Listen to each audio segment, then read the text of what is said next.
இது ஒரு புது செக்மெண்ட். ஒன் பீஸ் சாப்டர் 1121ல ஓடா ஒரு இம்பார்ட்டண்ட்டான பேனல் வந்திருந்தாரு. அந்த பேனலுக்கு நிறைய மீனிங் இருக்கு. அதுல ஒன் ஆஃப் த மீனிங் என்ன அப்படி சொல்லி கேட்டீங்கன்னா, இவங்களா தான் முக்கியமான factions who are gonna be a main player in the final saga. அதாவது இந்த ஃபேக்ஷன்ல யாராவது ஒருத்தங்க தான் ஒன் பீஸை தேடி கண்டுபிடிப்பாங்க. இவங்களா தான் main players who are playing the game of thrones அந்த winner will be attaining the one piece அப்படின்னு சொல்லி ஓடா சொல்லியிருந்தாரு. ஸோ அந்த ஃபேக்ஷன்ஸ் எல்லாம் தான் இந்த செக்மெண்ட்ல நம்ம வந்துட்டு பார்க்க போறோம். We are gonna start with a major player, Blackbeard Pirates. Tamil anime ரசிகர்களுக்கு வணக்கம். வாங்க அதிசயங்களும் அற்புதம் நிறைஞ்ச அனிமே வேர்ல்டுக்கு போகலாம். இது everything you need to know about the Blackbeard Pirates. So இந்த செக்மெண்ட்ல ஒரு பைரட் க்ரூ இருக்கு. அவங்களோட கேப்டன் யாரு, இல்ல ஒரு பர்டிகுலர் குரூப் இருக்காங்க, அவங்களோட லீடர் யாரு, அவங்கள பத்திலாம் பேச போறது கிடையாது. ஏன்னா அது தனி செக்மெண்ட். யார் இந்த ஜாய் பாயிண்ட் பண்றோம்ல அந்த செக்மெண்ட்ல இவங்கள பத்திலாம் தனித்தனி வீடியோஸா வரும். இந்த வீடியோவில் ஆஸ் அ ஹோல் அந்த ஃபேக்ஷன் என்னென்னலாம் சம்பவங்கள் பண்ணியிருக்காங்க, அந்த ஃபேக்ஷனில் யார் யாரெல்லாம் இம்பார்ட்டண்ட்டான மெம்பர்ஸ், அவங்களோட பவர்ஸ் அண்ட் எபிலிட்டிஸ் என்ன அப்படிங்கிறதான் பார்க்க போகிறோம். ஸோ இந்த வீடியோவில் காமோடோர் பிளாக்பீர்டை பற்றி வராது. இன்ஸ்டெட் Blackbeard Pirates என்னென்ன சம்பவங்கள் பண்ணியிருக்காங்க, அந்த Blackbeard Piratesல யாரெல்லாம் 10 டைட்டானிக் கேப்டன்ஸ், அவங்களோட பவர்ஸ் அண்ட் எபிலிட்டிஸ் என்ன அப்படிங்கிறத தான் பார்க்க போகிறோம். Blackbeard Pirates பற்றி நம்மளுக்கு முதல்ல ட்ரம் ஐலண்ட் ஆர்க்கில் தான் தெரிய வந்தது. ட்ரம் ஐலண்டை Blackbeard Pirates அட்டாக் பண்ணியிருக்காங்க. அதனால தான் அங்கே இருக்க மக்கள் பைரட்ஸை பார்த்தாலே வந்துட்டு ஒரு டென்ஷனாக இருக்காங்க, பயப்படுறாங்க அப்படின்னும். அந்த டைமில் கிங் வேப்பிள் வந்து அவங்க மக்களை காப்பாற்றுறதுக்கு பதிலாக அங்கேருந்து தப்பிச்சு ஓடிட்டான் அப்படின்னும் நம்மளுக்கு தெரிய வந்தது. இதுக்கப்புறம் நம்ம ட்ராவல் பண்ணி அலபாஸ்டாக்கு போயிட்டு ஒன் ஆஃப் த வார்லார்டான குரோக்கோடைலை டிஃபீட் பண்ணிடுவோம். ஒரு வார்லார்ட் பொசிஷன் வந்துட்டு வேக்கண்ட் ஆகிடும் இதனால். So Laffitte one of the Blackbeard Pirates வந்து ஃப்ளீட் அட்மைரல் சென்கோக்குவை மீட் பண்ணி, இந்த வேக்கண்ட்டாக இருக்கிற வார்லார்ட் பொசிஷனுக்கு எங்களோட கேப்டன் டீச்சை நீங்கள் கன்சிடர் பண்ணணும், உங்களுக்கு ஒரு பெரிய கையை நாங்கள் வந்து பிடிச்சி தரோம் அப்படின்னு சொல்லிட்டு கேட்டிருப்போம். அதே ஆர்க்கில் மார்க் டவுனில் இந்த ஜீசஸ் பர்ஜஸ், டாக் கியூ, வேனாகர்லாம் நம்ம மீட் பண்ணியிருப்போம். அவங்க டிஃப்ரெண்ட்டான விளையாட்டு விளையாடிக்கிட்டு இருப்பானுங்க. இந்த வேனாகர் வந்து தூரத்தில் பறந்துட்டு இருக்க சீகல்ஸ் எல்லாம் சுட்டு விளையாடிட்டு இருப்பான். நம்ம க்ரூ கூட இது ஹியூமன்லி பாசிபிளே கிடையாது, அது எப்படி இவ்வளோ தூரத்தில் ஒருத்தனால சுட முடியும் அப்படி சொல்லி பேசிக்கிட்டு இருப்பாங்க. அண்ட் அந்த ஜீசஸ் பர்ஜஸ் அப்படிங்கிறவன் வந்து அந்த ஊரில் இருக்கிற பவர்ஃபுல்லான பைரட்ஸ் கூடலாம் சண்டை போட்டு அவங்களை வந்து டிஃபீட் பண்ணிட்டு இருப்பான். இந்த டாக் கியூ வந்து ஒரு பெக்குலரான கேம் விளையாடிட்டு இருப்போம். அவங்க கிட்ட வந்துட்டு ஒரு நல்ல ஆப்பிள் இருக்கும், ஒரு பாம் கலந்த ஆப்பிள் வந்துட்டு இருக்கும். இந்த பாம் கலந்த ஆப்பிளை சாப்பிட்டீங்கன்னா நீங்கள் செத்து போயிடுவீங்க, நல்ல ஆப்பிளை சாப்பிட்டீங்கன்னா நீங்கள் லக்கி, நீங்கள் ஜாலியாக வந்துட்டு போயிடலாம். அப்படிதான் விளையாடிக்கிட்டு இருப்பான். லூஃபி அவங்க கிட்ட இருந்து ஒரு ஆப்பிள் வாங்கி சாப்பிட்ருப்பான். லூஃபி ஆப்பிளில் எதுவுமே இருக்காது, நீ வந்து லக்கி அப்படின்னு சொல்லிட்டு டாக்டர் வந்து சொல்லியிருப்பான். அண்ட் இதே ஆப்பில் தான் the man, the myth, the legend himself Blackbeard நான் வந்துட்டு மீட் பண்ணியிருப்போம். The fated meeting between Luffy and Blackbeard இங்கே தான் நடக்கும். அப்போ அந்த iconic dialogue people's dream will never die அப்படிங்கிறத லூஃபி கிட்ட Blackbeard சொல்லியிருப்பான். அண்ட் சேம் ஆர்க்கில் லூஃபியோட பவுண்டி என்ன அப்படிங்கிறது வந்துட்டு இந்த Blackbeard Piratesக்கு தெரிய வரும். பெரிய கையாக இருப்பான் போல, இவனை பிடிச்சி கொடுத்து நம்ம வார்லார்ட் ஆயிடலான்னு சொல்லிட்டு ட்ரை பண்ணுவாங்க. பட் நம்மளால் வந்து பறந்துருவா அப்படி. இதுக்கப்புறம் போஸ்ட் எனிஸ் லாபி ஆர்க்கில் தான் Blackbeard Pirates நம்ம திரும்ப வந்துட்டு மீட் பண்ணுறோம். பனோரோ ஐலண்ட் அப்படின்ற ஒரு ஐலண்ட் வந்து சூறையாடிட்டு இருப்பானுங்க. இந்த டைம்ல தான் லூஃபி எனிஸ் லாபில பண்ண சாகசங்கள் பற்றியும் அவனோட பவுண்டி இன்க்ரீஸ் பற்றியும் இவனுங்களுக்கு வந்து தெரிய வரும். ஆஹா, இவனை சுத்தமாக மறந்துட்டோமே, இவனை பிடிச்சி கொடுத்து நம்ம வந்துட்டு வார்லார்ட் ஆயிடலாம் அப்படின்னு சொல்லி அங்கேருந்து கிளம்பும் போது குறுக்க இந்த கௌஷிக் வந்தா அப்படிங்கிற மாதிரி ஏஸ் அந்த இடத்துக்கு வருவான். அவனை பிடிச்சி அடிச்சு துவைச்சு அவனை மரீன் கிட்ட மாட்டி விட்டுட்டு அவன் வந்துட்டு வார்லார்ட் ஆகிடுவான். இப்படி ஏசை பிடிச்சி கொடுத்ததுனால வார் ஆஃப் த பெஸ்ட் வந்துட்டு ஃபார்ம் ஆகும். ஸோ இந்த வாரில் வார்லார்ட்ஸை யூஸ் பண்ணலாம்னு சொல்லிட்டு மெரின்ஸ் வந்துட்டு பிளான் பண்ணியிருப்பாங்க. ஸோ Blackbeard Piratesமே அங்கே கூப்பிட்டுருப்பாங்க மெரின் ஃபோர்ட்டுக்கு. அங்கே இருந்த ஒரு பேட்டில் ஷிப்பை எடுத்துக்கிட்டு இவன் வந்துட்டு இம்பல் டவுனுக்கு வந்துட்டு போவான். இவன் வார்லார்ட் ஆனதே இம்பல் டவுனுக்கு ஒரு ஆக்சஸ் கிடைக்கும் அப்படின்றதுக்காக தான். இம்பல் டவுனுக்கு போன இவன் அங்கே இருக்கிற பிரிசன் கார்ட்ஸை வந்து அடிக்கிறது, ஹானிபல் அடிக்கிறதுன்னு சொல்லிட்டு அங்கே பிரச்சனை வந்துட்டு பண்ணிக்கிட்டு இருப்பான். ஒரு சைடில் லூஃபி வந்து இம்பல் டவுனே ரைடு விட்டுக்கு இருப்பான். ஸோ திரும்ப Blackbeard Pirates லூஃபி அங்கே தான் வந்துட்டு மீட் பண்ணுறாங்க. அங்கே ஒரு சின்ன வந்து ஒரு பேட்டில் நடக்கும். பட் ஏஸை காப்பாற்றி ஆகணும், எக்ஸிக்யூஷன் டைம் நெருங்கிட்டு இருக்கு அப்படின்றனால லூஃபியோட குரூப் வந்து Blackbeard Pirates அப்படியே கடந்து போயிடுவாங்க. இவனுங்க ஃபர்தராக போனவனுங்க மாஜிலன் கிட்ட மாட்டிக்குவானுங்க. அதாவது ஒரே ஆர்க்கில் 3 யோங்கோவை செஞ்ச ஒரே ஆள் வந்துட்டு மாஜிலன் தான். அவன் நிமிஷத்துல இவங்களை வந்துட்டு செஞ்சு விட்டு போயிடுவான். மாஜிலனோட பாய்சன் வந்துட்டு ரொம்பவே டெட்லிங்க. அதுலேருந்து இவனுக்கு ரொம்ப துடிச்சுக்கிட்டு இருப்பானுங்க. அந்த டைமில் எக்ஸ் ஜெயிலர் ஷீரியூ அப்படிங்கிறவனுக்கு வந்துட்டு ஆல்ரெடி மாஜிலன் கூட ஒரு முன்பகை வந்துட்டு இருக்கும். ஸோ அதனால அவன் என்ன பண்ணுவான், இந்த பாய்சனுக்கு ஆன்டிடோட்டை இவங்களுக்கு கொடுத்து ஹெல்ப் பண்ணுவான். இவனுங்க ஃபர்தராக லெவல் 6க்கு போயிட்டு, லெவல் 6 வந்து ரொம்பவே ஒரு கொடூரமான பயிற்சி இருக்கிற லெவல் அது. அங்கே வந்துட்டு ஹிஸ்ட்ரியிலேருந்து மறைக்கப்பட்டவங்க ரொம்ப பவர்ஃபுல்லான பயிற்சி தான் இருப்பாங்க. அங்கே ஒரு டெத் பேட்டில் ராயல் நடத்தி அதில் மிஞ்சுறவங்கள நான் இங்கேருந்து கூட்டிகிட்டு போகிறேன்னு சொல்லி ப்ராமிஸ் பண்ணியிருப்பான். அதில் ஒரு 4 பேர் வந்துட்டு மிஞ்சுவானுங்க. அவனுங்களையும் ஷிரிவையும் கூட்டிட்டு இம்பல் டவுன்ல இருந்து எஸ்கேப் ஆயிடுவான். இம்பல் டவுன்ல இருந்து தப்பிச்சவனுங்க நேரா மெரின் ஃபோர்டுக்கு வருவானுங்க. மெரின் ஃபோர்டு ஒரு மிகப்பெரிய வாரே வந்து நடந்துகிட்டு இருக்கும். இந்த வார்ல வந்துட்டு ஒயிட் பியர்டு வந்து ரொம்பவே வந்துட்டு வீக் ஆயிடுவாப்புல.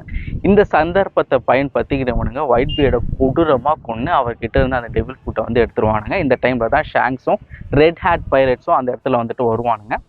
ஷாங்ஸ் வந்துட்டு இவங்க எல்லாரையும் பார்த்துட்டு ஸ்டாப் அப்படின்னு வாப்பல. ஓகே அப்படின்னு சொல்லிட்டு வாரே வந்துட்டு ஸ்டாப் ஆயிரும். ஸோ ரெட் பியர்ட் பைரட்ஸ் நேராக போயிட்டு பிளாக் பியர்ட் பைரட்ஸ் கிட்ட ஒத்த வரியாடா அப்படின்னு சொல்லி கேட்கும்போது உங்ககிட்ட சண்டை போட்டு உசுர பறி கொடுக்குறோடா அப்படின்னு சொல்லிட்டு இவனுங்க அங்கேருந்து கிளம்பிருப்பானுங்க. மெரின் ஃபோர்டு வாருக்கு அப்புறமா பானி பைரட்ஸுக்கும் பிளாக் பியர்ட் பைரட்ஸுக்கும் ஒரு ஐலாண்டில் ஒரு பேட்டில் நடந்திருக்கும். இந்த பேட்டில் பானி பைரட்ஸை ரொம்ப சிம்பிளாக வந்துட்டு பிளாக் பியர்ட் பைரட்ஸ் தோக்கடிச்சிருவாங்க. தோக்கடிச்சதுக்கு அப்புறமா இந்த சான்ஜுவான் உல்ஃபை வச்சுக்கிட்டு இவங்க கிட்ட இருக்க அந்த ராஃப்ட் மேரி ஷிப்ல டிராவல் பண்ணுறதுக்கு பதிலாக பானியை கொடுப்போம், அதுக்கு பதிலாக ஒரு பேட்டில் ஷிப் கேட்போம்னு சொல்லிட்டு மெரின்ஸுக்கு கால் பண்ணி ஒரு டீல் பேசுவோம். உங்களுக்கு நான் பானியை கொடுத்துறேன், அதுக்கு பதிலாக எங்களுக்கு ஒரு பெரிய பேட்டில் ஷிப் கொடுங்கன்னு சொல்லி கேட்கும்போது அவனுக்கு காண்டாயிடுவானுங்க. ஏன்டா பண்றதெல்லாம் பண்ணிட்டு எங்ககிட்டே நீ வந்து டீல் பேசுறியாடா அப்படின்னு சொல்லிட்டு அவனுக்கு காண்டாயி அக்கைனுவா அனுப்பி விட்டுருவானுங்க. ஐயோ இவங்கிட்ட சிக்க நம்மளை சின்ன வினமாக்கிடுவானே சதைச்சிருவானேன்னு பயந்துட்டு அங்க இருந்து தலை தெறிக்க ஓடிடுவானுங்க. இந்த 2 year டைம் ஸ்கிப் நடந்துச்சு இல்லையா, அந்த டைம்ல தான் இவனுக்கு ரொம்பவே ஆக்டிவா வந்துட்டு இருக்கானுங்க. இந்த remnants of Whitebeard pirates கூட பே பேக் வார் அப்படின்னு சொல்லி ஒரு பெரிய வார் நடத்தி அதில் அவங்கள ரொம்ப ஈஸியாக ஓவர்வெல்மிங்காக டிஃபீட் பண்ணிட்டானுங்க. ஒயிட் பியர்டோட டெரிட்டரிஸ் எல்லாம் எடுத்து இவனுங்க வந்துட்டு ஒரு எம்பரர் குரூவாக ஃபார்ம் ஆயிட்டானுங்க.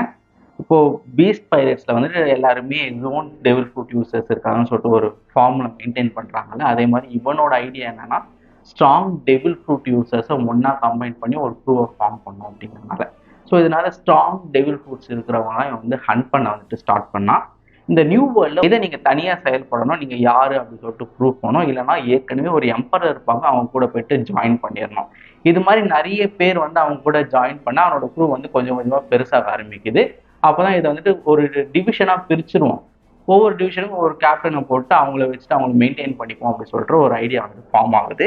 10th டைட்டானிக் கேப்டனா குசானை வந்துட்டு ஒரு பார்ல பார்த்து மீட் பண்ணி இவனோட ஐடியாலஜி என்னன்னு சொல்லி அவனையுமே ரெக்ரூட் பண்றான். ஸோ ஒரு பெரிய எம்பரர் க்ரூவா ஃபார்ம் ஆயாச்சு. உங்களுக்கு ஒரு பேஸ் வேணும், ஒரு ஹெட் குவார்டர்ஸ் வேணும் அப்படின்றனால ஹச்சினோஸுவை டார்கெட் பண்றாங்க, த பைரட் ஐலண்ட் பீஹைவை டார்கெட் பண்றாங்க. அந்த டைம்ல தான் இந்த ராக்கி போர்ட் இன்சிடென்ட், இதுக்கு மேஜர் ரெஸ்பான்சிபிளா இருந்த வந்து ட்ரஃபால்கர் தான். அந்த இன்சிடென்ட் நடக்குது. இந்த இன்சிடென்ட்ல நிறைய மக்களை காப்பாற்றுறதுனால கோபியை வந்துட்டு த ஹீரோ ஆஃப் த மெரின்ஸா ஃபார்ம் ஆகிறான். அண்ட் ட்ரஃபால்கர்ல அங்க இருந்த பைரட்ஸோட 100 பைரட்ஸோட ஹார்ட்டை எடுத்து கவர்மெண்ட் கிட்ட ஒப்படைச்சு வார்லாடா ஃபார்ம் ஆயிட்டான். அந்த டைம்ல அந்த ஐலாண்டை வந்து ஆக்குபை பண்ணி அதை பிடிச்சி வச்சுட்டு இருந்தது வந்து வாங்ஜி, ஃபார்மர் ராக்ஸ் பைரட்டு. அவரை டிஃபீட் பண்ணி பிளாக் பியர்ட் பைரட்ஸ் வந்துட்டு ஹச்சினோஸுவை கேப்சர் பண்ணாங்க. இதுக்கப்புறம் பிளாக் பியர்ட் பைரட்ஸ் கூட நம்ம கனெக்ட் ஆனது வந்து ட்ரெஸ்ரோசா ஆர்க்ல. டொஃப்ளாமிங்கோ லூஃபியை லூர் பண்ணுறதுக்காக ஏஸோட ஃப்ளேர் ஃப்ரூட் மெராமெரனோமியை ப்ரைஸாக வச்சு ஒரு பெரிய டோர்னமெண்ட் கண்டக்ட் பண்ணுவான் கொரிடா கொலோசியமில். அந்த டோர்னமெண்ட்டில் லூஃபி வந்து கலந்துப்பான். பிளாக் பியர்ட் பைரட்ஸோட ரெப்ரசன்டேட்டிவாக ஜீசஸ் பர்ஜஸும் வந்து கலந்துப்பான். லூஃபியால் தொடர்ந்து அந்த டோர்னமெண்ட்டில் பார்ட்டிசிபேட் பண்ண முடியாமல் போக அவனுக்கு பதிலாக அந்த இடத்துல சாபோ வந்து கலந்துக்கிட்டு மெராமெரனோமி அவன் வந்துட்டு ஜெயிச்சிருவான். ஜீசஸ் பர்ஜஸுக்கு என்ன பண்ணுறதுன்னு தெரியாது. இதை எடுக்கலாம்னு சொல்லி தான் இங்கே வந்தோம், இப்போ இதை நம்ம மிஸ் பண்ணிட்டோமே, கேப்டன் கிட்ட போய் என்ன சொல்கிறதுன்னு யோசிச்சுட்டு இருக்கும்போது தான் லூஃபிக்கும் டொஃப்ளாமிங்கோக்கும் ஒரு பெரிய பேட்டில் நடக்கும். இதில் லூஃபி வந்து கியர் 4 போயிருப்பான். அது அவங்களால ரொம்ப நேரம் மெயின்டைன் பண்ண முடியாது, ரொம்பவே வீக் ஆகிடுவான்.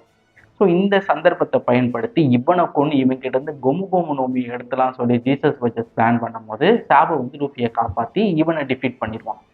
இந்த டொஃப்ளாமிங்கோ வந்து எங்கெங்கெல்லாம் வார் நடக்குதோ அங்கெல்லாம் வந்து வெப்பன்ஸ் சப்ளை பண்ணிக்கிட்டு இருப்பான். அந்த வெப்பன்ஸ்லாம் சாபோ பிடிச்சிட்டு ரெவல்யூஷனரி ஆர்மியோட ஹெட் குவார்ட்டர்ஸ் பால்டிகோக்கு வந்து கொண்டு போகலாம் அப்படின்னு சொல்லி கொண்டு போயிட்டு இருக்கும்போது இந்த ஜீசஸ் பர்ஜஸ் அவங்களுக்கு தெரியாமல் அவங்க ஷிப்பில் வந்து த்ரோ பண்ணிக்கிட்டே போயிடுவான். பால்டிகோ இங்கே தான் இருக்குது, இங்கே தான் ரெவல்யூஷனரி ஆர்மியோட ஹெட் குவார்ட்டர்ஸ் இருக்குன்னு சொல்லி பிளாக் பியர்ட் பைரட்ஸை கான்டாக்ட் பண்ணி இங்கே வாங்க, இங்கே நிறைய வெப்பன்ஸ் இருக்குன்னு கூப்பிட அவங்க இங்கே வந்துட்டு பெரிய ஒரு பேட்டில் அந்த இடத்துல நடக்குது. இதை ரெவல்யூஷனரி ஆர்மி அவங்களோட ஹெட் குவார்ட்டர்ஸ் வந்து பிளாக் பியர்ட் பைரட்ஸ் கிட்ட வந்து இழந்துருவாங்க. அங்கே இருக்க வெப்பன்ஸ்லாம் எடுக்கலாம் அப்படின்னு சொல்லி இவங்க பிளான் பண்ணும்போது சைபர் போலுக்கும் மெரின்ஸ்க்கும் அந்த இன்ஃபர்மேஷன் போக அவங்க அந்த இடத்துக்கு வர அவங்க கூட இங்கே ஒரு பெரிய பேட்டில் பண்ண அந்த பேட்டில் தொடர்ந்து பார்ட்டிசிபேட் பண்ண முடியாமல் பிளாக் பியர்ட் பைரட்ஸ் அங்கே கிளம்பி போயிடுவாங்க. வேனோ ஆர்க் நடந்துட்டு இருக்கும் போது இந்த அப்சலாம் இருக்கான் இல்லையா, மோரியாவோட டீம்ல இருந்தான், அவனை பிடிச்சி அவனை கொண்டு அவனோட கிளியர் ஃபுட்டை எடுத்து ஷிரியூ கிட்ட கொடுத்துருவாங்க. எங்கடா என்னோட டீம்மேட் அபுசலாம் அப்படின்னு சொல்லி கெக்கோ மோரியா வர அவனையும் போட்டு அடிச்சு நீ எங்க கூட ஜாயின் பண்ணிக்கலாம்னு சொல்லிட்டு அவனையும் பிடிச்சி டார்ச்சர் பண்ணியிருப்பானுங்க. இந்த லெவல் ஆர்க் முடிஞ்சதுக்கு அப்புறமா என்ன நடந்திருக்கும்னா வார்லாட் சிஸ்டம் வந்து அபாலிஷ் பண்ணியிருப்பாங்க. இந்த சந்தர்ப்பத்தை பயன்படுத்தி one of the most powerful devil fruit Boa ஹேங்காக்கோட டெவில் ஃபுட்டை போயிட்டு பிடிச்சிருவோம் அப்படின்னு சொல்லி அமேசான் லில்லியை டார்கெட் பண்ணி இவனுங்க போவானுங்க. அந்த இடத்துல செராஃபியம் மெரின்ஸு, பிளாக் பியர்ட் பைரட்ஸு, போவா பைரட்ஸ் இவங்களுக்குலாம் பேட்டில் நடந்துகிட்டு இருக்கும். இந்த டைம்ல தான் ரேலி வருவாப்புல. என்னடா அங்கே சத்தம்னு கேட்க, ஒன்றும் இல்லை பேசிட்டு இருந்த மாமா அப்படின்னு சொல்லிட்டு இவன் அங்கேருந்து எஸ்கேப் போயிடுவான். போகும்போது கோபியை பிடிச்சிட்டு போயிடுவான். அமேசான் லில்லிக்கு வந்து பிளாக் பியர்ட் பைரட்ஸ் யார் அப்படின்னு சொல்லி கேட்டிங்கன்னா கேப்டன் பிளாக் பியர்ட் வந்திருப்பாரு. அதே மாதிரி கூட கட்ரினா டிமானும் வாஸ்கோ ஷாட்டும் வந்திருப்பாங்க. பட் இன்னொரு 2 பேரை வந்துட்டு வேற ஒரு ஐலாண்டுக்கு வந்துட்டு அனுப்பியிருப்பாங்க. அவங்க யாரு அப்படின்னு சொல்லி பார்த்தீங்கன்னா குசான் வேனாகர். எந்த ஐலாண்டுக்குன்னா ஓல்ட் கேக் ஐலாண்ட். எதுக்காக அப்படின்னா புட்டிங் அப்படின்ற ஒரு பொண்ணை பிடிக்கிறதுக்காக. அந்த பொண்ணு வந்து 3 ஐ ட்ரைபை சேர்ந்தவ. அவளால் வந்துட்டு போலிகிரிப்ஸை படிக்க முடியும். ஓல்கே கையில இப்போ பிக் மாம் இல்லை, அவங்க வேனுக்கு போயிருக்காங்க. ஸோ அந்த சந்தர்ப்பத்தை பயன்படுத்திட்டு அந்த இடத்துக்கு வந்துட்டு குசானும் வேனாகவும் போயிட்டு புட்டிங்கை தூக்கிட்டு வந்துருவானுங்க. இவங்க வந்து கோபியை பிடிச்சிட்டு போனால அவனோட ஐடியா என்ன அப்படின்னு சொல்லி கேட்டிங்கன்னா கோபியை வச்சு ஒரு பார்கெயின் பண்ணணும். என்னன்னா நான் வந்துட்டு ஹீரோ ஆஃப் த மெரின்ஸ் கோபி உங்ககிட்ட கொடுத்துறேன், அதுக்கு பதிலாக நீங்கள் எனக்கு ஒரு விஷயம் பண்ணணும். என்னன்னா இந்த அச்சினோஸ் இருக்கு இல்லையா, இது ஒரு தனி கிங்டம் ஆகும். அந்த கிங்டமோட கிங்கா என்னையும் நீங்கள் நியமிக்கணும் அப்படின்றது தான் என்னோட ஐடியா. பட் இவனுக்கு தெரியாது கோபி ஒரு ஸ்வாட் மெம்பர் அப்படின்னு சொல்லி. ஸ்வாட் மெம்பரை வச்சுக்கிட்டு இவனால எந்த ஒரு பார்கெனிங்குமே மெரின்ஸ் கூட பண்ண முடியாது. ஸோ கோபினால இவனுக்கு எந்த வித பயனும் கிடையாது. வேனோட மேஜர் பேட்டில் முடிஞ்சதுக்கு அப்புறமா Straw Hat Pirates, Kid Pirates, Heart Pirates இந்த 3 குரூப்ல ஒரு குரூப் கண்டிப்பா வந்துட்டு வின்னர் ஐலாண்டுக்கு வரணும்னு சொல்லி அவங்க ஆம்புஷ் பண்றதுக்காக பிளாக் பியர்ட் பைரட்ஸ் ரெடியா காத்துட்டு இருந்திருப்பாங்க. இவங்க கிட்ட வந்து சிக்னது வந்து ட்ரஃபால்கர்லா அண்ட் ஹாட் பைரட்ஸ் சதைச்சு விட்டுருவாங்கங்க. அவங்களோட சப்மரீன்லாம் அடிச்சு உடைச்சிருவானுங்க. இதுல ஒரு மேஜர் பேட்டில் வந்து வின்னர் ஐலாண்ட்ல ஹாட் பைரட்ஸுக்கும் பிளாக் பியர்ட் பைரட்ஸுக்கும் நடந்தது. இந்த பேட்டில் ஜெயிச்சது பிளாக் பியர்ட் பைரட்ஸ். லாக் கிட்ட இருந்த அந்த போனிகிளிஃப் ரீடிங்ஸ் எல்லாத்தையுமே இவங்க வந்துட்டு எடுத்துருவாங்க. அண்ட் இவங்க கிட்ட இப்போ கரண்டா போனிகிளிஃபுமே இருக்கு, போனிகிளிஃபை படிக்கிறதுக்கான மெத்தட் புட்டிங்குமே இருக்கு. அடுத்து அச்சினோஸ்ல நடந்த ஒரு மிகப்பெரிய சம்பவம்னே சொல்லலாங்க. நான் சொன்னேன்ல கெக்கோ மோரியை அவங்க பிடிச்சி வச்சுட்டாங்க அப்படின்னு சொல்லி அவரை ரிலீஸ் பண்ணுறதுக்காக அவரோட டீம்மேட் பெரோனா அந்த இடத்துக்கு வந்திருப்பா. அவள் கோபியை பார்த்து அவனை ரிலீஸ் பண்ணிட்டு இருப்பான். கோபி அங்கேருந்து தப்பிக்கலாம்னு சொல்லிட்டு ஓடிட்டு இருக்க இந்த பிளாக் பியை பார்த்து தான் அவனை ரவுண்ட் அப் பண்ணுவாங்க. ஸோ கோபியை காப்பாற்றுறதுக்காக அங்கே வந்து என் தலைவன் மங்கி டி காஸ்ட் பறந்து வருவார். ஷிப்பில் பறந்து வருவாப்புல மேலே இருந்து. அது ஏன் அந்த ஆளை வந்து லெஜெண்டுன்னு சொல்கிறாங்க அப்படின்றது என்னால் கண் கூட பார்க்க முடியல அந்த இன்சிடென்ட் அப்போ. The actual hero of the marines. ஒரே ஒரு இம்பேக்ட் தான், ஒரே ஒரு பஞ்சு, கேலக்டிக் இம்பேக்ட்னு ஒன்று போட்டிருப்பாரு. நியூக்ளியர் பாம்பை ட்ராப் பண்ணியிருப்பாங்க அச்சினோஸ் மேலே. அந்தளவு ஒரு மிகப்பெரிய பிளாஸ்ட் அங்கே வரும். அந்த பிளாஸ்ட்டுக்கு அப்புறமா ஒரு மிகப்பெரிய வார் வந்துட்டு நடக்கும் பிளாக் பியர்ட் பைரட்ஸுக்கும் ஸ்வாட் மெம்பர்ஸுக்கும். இந்த பிளாக் பியர்ட் பைரட்ஸ் யாரெல்லாம் அப்போ கரண்ட் அச்சினோஸ்ல இருந்தாங்க அப்படின்னு சொல்லி கேட்டிங்கன்னா Kuzan, San Juan Wolf, Avalo Pizarro, Shiryu and Vasco Shot இவங்க கூட வந்துட்டு ஒரு மிகப்பெரிய பேட்டில் நடந்திருக்கும். அந்த பேட்டில் அப்போ வந்துட்டு மெரின்ஸ் எல்லாத்தையும் காப்பாற்றி இவர் வந்து என்ன பண்ணுவார்னா அங்கேருந்து அனுப்பிச்சிட்டு இவர் மட்டும் தனியாக மாட்டிக்குவார். ஏமாற்றி குத்திடுவாங்க, முதுகில் குத்திடுவானுங்க. கார்க்கோட மிஷன் கோபியை காப்பாற்றணுன்றது தான். ஸோ அதை அவர் பண்ணிட்டார். அதனால அவர் ஸ்மைல் பண்ணிட்டு இருப்பாரு. இவனுங்களோட பிளான் என்னன்னா மெரின்ஸை ஒரு பெரிய தலைக்கட்டை பிடிக்கணும், அதை வச்சு பார்கெயின் பண்ணும் அப்படின்றது. ஸோ மெரின்ஸில் கார்ப் மாதிரி ஒரு பெரிய தலைக்கட்டு பார்க்கறதே ரொம்பவே ரேர் இல்லையா. ஸோ அவரையும் இவங்க பிடிச்சி வச்சிட்டாங்க. ஸோ அதனால இவங்களுக்குமே ஒரு பெரிய டபுள்யூ. இதுக்கப்புறம் இவங்களை நம்ம எக்கெட்ல பார்த்தோம். டெவானும் வேனாகவும் அங்கே வந்திருப்பாங்க. ஜே கார்சியா சாட்டனை மீட் பண்ணியிருப்பாங்க. டெவான் வந்து சாட்டனை டச் பண்ணியிருப்பான். அவங்களோட மிஷன் கம்ப்ளீட்டும் அப்படின்னு சொல்லியிருப்பான். இவங்களோட பிளானே இங்கே வந்து சாட்டனை தொடுறது தான் அப்படின்னு நினைக்கிறேன். ஏன் அப்படின்னா டெவானால அவள் யாரை டச் பண்ணாலும் அவங்களாவே மாற முடியும். ஸோ அந்த எபிலிட்டியை யூஸ் பண்ணி சாட்டனாக மாறி ஏதோ பண்ணுறதுக்காக அவங்க மேஜராக பிளான் பண்ணுறாங்க. ஸோ அவரை தொட்டு அவங்க வந்து கிளம்பிடுவாங்க. அவங்க கிளம்பும் போது தான் கேரிபூமே வந்துட்டு இவங்களை வந்துட்டு பார்த்துட்டு என்ன காமடோர் டீச் கிட்ட கொண்டு போங்க, ஒரு இம்பார்ட்டண்ட்டான விஷயம் அவர்கிட்ட சொல்லணும்னு சொல்லுவான். இவனுக்கு வந்து ஏன்ஷியன்ட் வெப்பன்ஸை பற்றி நல்லாவே தெரியும். ஸோ அதை சொல்கிறதுக்காக தான் இவன் வந்து கூட்டிகிட்டு போங்கன்னு சொல்லுவான். ஸோ டீச்சுக்கு இவங்க கால் பண்ணி இவனை கூட்டிகிட்டு வருவாங்க. கூட்டிகிட்டு வாங்க, அவன் என்ன சொல்கிறாங்க அதை கேட்போம்னு சொல்லி டீச்சுமே சொல்லியிருப்பான். ஸோ இதில் அந்த Blackbeard pirates one piece ஆரம்பித்ததுலேருந்து இப்போ வரையும் பண்ணியிருக்க மிகப்பெரிய சம்பவங்கள். ஸோ இப்போ அடுத்து இந்த 10 டைட்டானிக் கேப்டன்ஸ் யாரு, அவங்களோட ஆரிஜின்ஸ் என்ன, பவர்ஸ் என்ன, எபிலிட்டிஸ் என்ன, ஹாக்கி என்ன அப்படிங்கிறதெல்லாம் தான் தெளிவாக பார்க்க போகிறோம். இந்த 10 டைட்டானிக் கேப்டன்ஸ் நம்ம முதலாவதாக பார்க்க போகிறது captain of the first ship champion Jesus Burgess. இவனோட ஆக்குபேஷன் பிளாக் பியர்ட் பர்சன் என்னன்னு சொல்லி கேட்டிங்கன்னா இவன் வந்து எல்ஸ்மேன் ஜின்பே மாதிரின்னு வச்சுக்கோங்களேன்.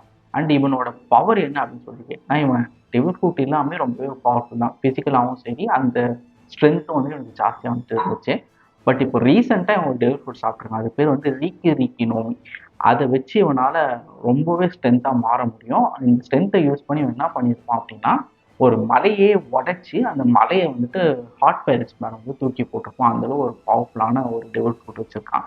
அண்ட் இவனுக்கு ஹாக்கி என்ன இருக்குது அப்படின்னு சொல்லி கேட்டிங்கன்னா இவனுக்கு போத் ஆர்குமெண்ட் ஹாக்கியும் இருக்குது, அப்சர்வேஷன் ஹாக்கியும் இருக்குது. அடுத்ததான் நம்ம பார்க்க போகிறது captain of the second ship Shiryu of the rain. இவனோட ஆக்குபேஷன் பிளாக் பியர் பர்சன் என்னன்னு கேட்டிங்கன்னா ஸ்வாட்ஸ்மேன் தான். இவங்கிட்ட ராயு அப்படின்ற ஒரு பவர்ஃபுல்லான ஸ்வாடுமே இருக்குது. இவனோட டெவில் ஃப்ரூட் என்னன்னு சொல்லி கேட்டிங்கன்னா கிளியர் ஃப்ரூட். ஃபார்மராக அப்சலாம் வச்சுட்டு இருந்த ஃப்ரூட்டை இப்போ இவன் வச்சுக்கிட்டு இருக்கான். ஸோ அந்த எபிலிட்டி எல்லாமே இவனுக்குமே வந்துட்டு இருக்குது. அண்ட் இவங்கிட்ட வந்துட்டு ஆர்குமெண்ட் ஹாக்கியுமே இருக்குது. அடுத்து captain of the third ship the supersonic பேனாக. இவனோட ஆக்குபேஷன் பிளாக் பியர்ட் ஃபயர்ஸ்ல ஸ்னைப்பர். இவன் வச்சுட்டு இருக்க அந்த ரைஃபிள் பேர் வந்து சென்ட்ரிகோ.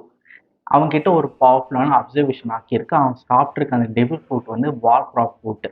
கைண்ட் ஆஃப் லைக் மினோட்டோ மாதிரி இவன் டெலப்போர்ட் ஆவான். அடுத்ததான் நம்ம பார்க்க போகிறது captain of the fourth ship the corrupt king Avalo Pizarro. இதுனா ப்ரோ கரப்ட் கிங்னா வெல் த நேம் இம்ப்ளைஸ் இவன் நார்த் ப்ளூவில் ஒரு பெரிய கிங்டமோட கிங்காக இருந்துருக்கான். அந்த கிங்டமில் இருக்க பீப்புள் வந்து ரொம்பவே கொடுமை பண்ணிட்டு இருந்திருக்கான், கரப்டாக இருந்திருக்கான். ஸோ பீப்புள் வந்து அவனை ஓவர் த்ரூ பண்ணி மேரேஜ் கிட்ட மாட்டி விட்டாங்க. அவனை பிடிச்சி லெவல் 6 வந்துட்டு போட்டாங்க. லெவல் 6 இருந்திருக்கான். ஒரு பவர்ஃபுல்லான பர்சனாக தான் வந்துட்டு இருந்திருக்கான். அந்த பேட்டர் ராயிலுமே இவன் வந்து ஜெயிச்சிருக்கான். ஒரு டெத் பேட்டர் ராயில் நடந்துச்சுன்னு சொன்னேன் இல்லையா? ஸோ அந்த பேட்டர் ராயில் ஜெயிச்ச 4 பேர் இவனுமே ஒருத்தன். சாப்பிட்ருக்க டெவில் ஃப்ரூட் வந்துட்டு ஐலாண்ட் ஃப்ரூட். ஒரு ஐலாண்டு கூட அவன் பாடியை மர்ஜ் பண்ணி அந்த ஐலாண்டே அவனால் வந்து கண்ட்ரோல் பண்ண முடியும். ஸோ அவனோட வீக்னஸ் என்னன்னு சொல்லி கேட்டிங்கன்னா ஐலாண்டுக்கு ஏதாச்சும் பாதிப்பு ஏற்பட்டுச்சுன்னா அந்த பாதிப்பு அவனுக்குமே வந்துட்டு ஏற்படும். அடுத்து நம்ம பார்க்க போகிறது captain of the fifth ship Demon Sheriff Lafitte. இந்த டீமன் ஷெரிஃப் இருக்குல்ல அதுக்கான சிக்னிஃபிகன்ஸ் என்னன்னு சொல்லி கேட்டிங்கன்னா இவன் வெஸ்ட் ப்ளூவில் ஒரு போலீஸ் மேனாக இருந்திருக்கான். போலீஸ் புட்டாலிட்டியை காட்டியிருக்கான் கிரிமினல்ஸ் கிட்ட. இப்போ நம்ம சில படங்கள்லாம் பார்ப்போம்ல அடிச்சு கொன்றுவாங்க கிரிமினல்ஸ், அந்த மாதிரிலாம் வந்துட்டு பண்ணி இருந்திருக்கான். ஸோ அதனால தான் எனக்கு டீமன் ஷெரிஃப் அப்படின்ற பேர் வந்துட்டு வந்துச்சு. இப்போ இவன் கரண்ட்டாக என்ன ஆக்குபேஷனில் இருக்கான் பிளாக் பியர்ட் பைரட்ஸ் அப்படின்னு சொல்லி பார்த்தீங்கன்னா இவன் வந்து பிளாக் பியர்ட் பைரட்ஸோட நேவிகேட்டர். இவங்ககிட்ட டெவில் ஃப்ரூட் எபிலிட்டி இருக்கா இல்லையான்றது இப்போ வரையும் கன்ஃபார்ம் ஆகலை. ஒருவேளை அவங்ககிட்ட டெவில் ஃப்ரூட் எபிலிட்டி தான் இருக்குது அப்படின்னா அந்த டெவில் ஃப்ரூட்டோட எபிலிட்டி என்னன்னு சொல்லி கேட்டிங்கன்னா அவனோட ஹேண்ட்ஸ் அவனால விங்ஸாக வந்துட்டு மாற்ற முடியும். அதே மாதிரி அவனுக்கு வந்துட்டு பவர்ஃபுல்லான ஆர்குமெண்ட் ஆக்கி இருக்கலாம் அப்படின்ற மாதிரி பேசிக்கிறாங்க. அது இன்னும் ஷூராக நம்மளுக்கு வந்துட்டு தெரியலை. இவன் புரூக் மாதிரி ஒரு கேன் வச்சிருப்பான். கேன்னா அந்த வாக்கிங் ஸ்டிக் வச்சிருப்பான். அதை வந்துட்டு இவன் பிஸ்டல் மாதிரி யூஸ் பண்ணியிருப்பான் ஒயிட் பேட் அகேன்ஸ்டா. அடுத்ததான் நம்ம பார்க்க போகிறது the captain of the sixth ship crescent moon hunter Catarina Devon. இவன் வந்துட்டு சவுத் ப்ளூல வந்துட்டு வரா.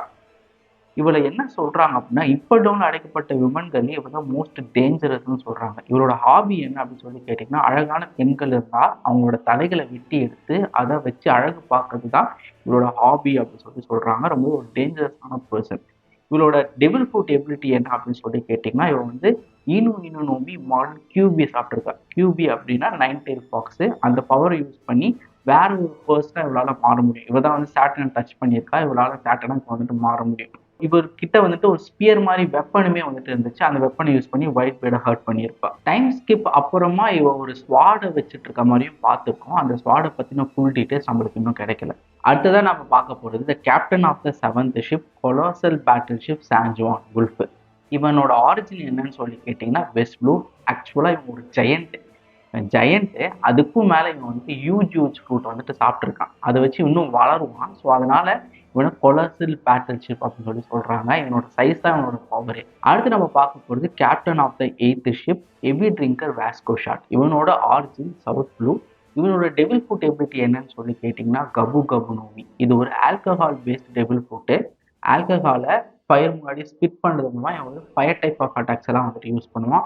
இவனுமே வந்துட்டு பிஸ்டல்ஸ் யூஸ் பண்ணி நம்ம பார்த்துருக்குறோம். அடுத்தது நம்ம பார்க்க போகிறது captain of the 9th ship Shinigami Doc Q. இவனோட ஆரிஜின் நார்த் ப்ளூ. இவன் பிளாக் பியர்ட் பைரட்ஸோட ஒரு டாக்டராக வந்துட்டு இருந்திருக்கான். இவன் ஒரு ஸ்கில்ஃபுல்லான டாக்டர். பட் இவனுக்கு சின்ன வயசுலேருந்தே ஒரு டிசீஸ் இருக்குது. அந்த டிசீஸ் இவன் சரி பண்ணல. இவன் கூட ஒரு ஹார்ஸ் கம்பேனியன் மாதிரி இருக்கும். அந்த ஹார்ஸுக்குமே அந்த டிசீஸ் வந்துட்டு இருக்குது. இவன் ஒரு டெவில் ஃப்ரூட்டை சாப்பிட்ருக்கான் சிக் நோமி. இவனால் வந்து மற்றவங்களுக்கு டிசீஸை வந்துட்டு கிரியேட் பண்ண முடியும். அந்த ஹார்ஸுமே எப்பவுமே இவங்க கூட இருக்குன்றனால அதுவுமே இவங்க கூட நம்ம சேர்த்து தான் வந்துட்டு கம்பேர் பண்ணோம். அந்த ஹார்ஸுமே ஒரு டெவில் ஃப்ரூட்டை சாப்பிட்ருக்கு. அது வந்துட்டு ஹார்ஸ் நோமி மாடல் பெகசஸ் வந்துட்டு சாப்பிட்ருக்கு. ஸோ அது பறக்கக்கூடிய ஒரு ஹார்ஸ். ரெண்டுமே எப்பவுமே ஒன்றா தான் இருக்கும். ஸோ அதனால் அப்படி சொல்கிறேன். இவன் ஒரு ஸ்கில்டு கெமிஸ்ட். இவனால் எக்ஸ்ப்ளோசிவ் ஆப்பிள்ஸை கூட வந்துட்டு கிரியேட் பண்ண முடியும். அண்ட் இவன் கிட்ட ஒரு வெப்பன் இருக்குது. அது வந்து இந்த டெத் கார்ட்ஸ் ஷினிகாமி யூஸ் பண்ணுற ஒரு ஷைத் மாதிரியான ஒரு வெப்பனுமே வந்துச்சு நம்ம பார்த்துருக்கோம். அடுத்து நம்ம பார்க்கும்போது captain of the 10th ship former admiral Kuzan. இந்த ஆளுக்கு மட்டும் தனியாக ஒரு வீடியோவே பண்ணலாம். அந்தளவு கண்டென்ட் இவர்கிட்ட வந்துட்டு இருக்குது. இப்போதைக்கு இவரோட ஆரிஜின் என்ன, எபிலிட்டிஸ் என்ன அப்படிங்கிறத பற்றி மட்டும் பார்ப்போம். இவரோட ஆரிஜின் சவுத் ப்ளூலேருந்து வந்திருக்காரு. அண்ட் இவர்கிட்ட the rarest of the rarest Logia type devil fruit வந்துட்டு இருக்குது. அதுதான் ஐஸ் ஃப்ரூட். இவர் ஒரு அட்மையர்னா எவ்வளோ பவர்ஃபுல்லாக இருப்பாங்க. மெரின்ஸில் 3 பவர் ஹவுசஸ் தான் இருப்பாங்க. அதில் ஒரு பவர் ஹவுஸும் இந்த ஆள் வந்துட்டு இருந்திருக்காரு. அக்கைன்னு கூட 1-on-1 10 days வந்துட்டு போயிருக்காரு. அவ்வளோ பவர்ஃபுல்லான ஒரு பர்சனு. அண்ட் இவர்கிட்ட வந்துட்டு போத் ஆர்மமெண்ட் ஆர்கி அண்ட் அப்சர்வேஷன் ஆர்கியுமே வந்துட்டு இருக்குது. ஸோ இந்த வீடியோவில் பிளாக் பியர்ட் பையர்ஸை பற்றி எனக்கு தெரிஞ்ச எல்லா இன்ஃபர்மேஷனும் உங்ககிட்ட வந்து நான் ஷேர் பண்ணிக்கிட்டேன். உங்களுக்கு இந்த வீடியோ பிடிச்சிருந்துச்சு அப்படின்னா லைக் பண்ணுங்கள், ஷேர் பண்ணுங்கள். அண்ட் மறக்காமல் தமிழ் அனிமே கிளப்பை சப்ஸ்கிரைப் பண்ணுங்கள். அண்ட் ஏதாச்சும் இன்ஃபர்மேஷனை மிஸ் பண்ணினா அதையுமே கீழே கமெண்ட் செக்ஷனில் சொல்லுங்கள். அண்ட் அடுத்து எந்த ஃபேக்ஷனுக்கு வீடியோ போடணும், எந்த கேரக்டருக்கு வீடியோ போடணும் நீங்கள் ஃபீல் பண்ணுறீங்களோ அதையும் கீழே கமெண்ட் செக்ஷனில் சொல்லுங்கள். அனிமேவை பார்ப்போம், பகிர்வோம், வெளியே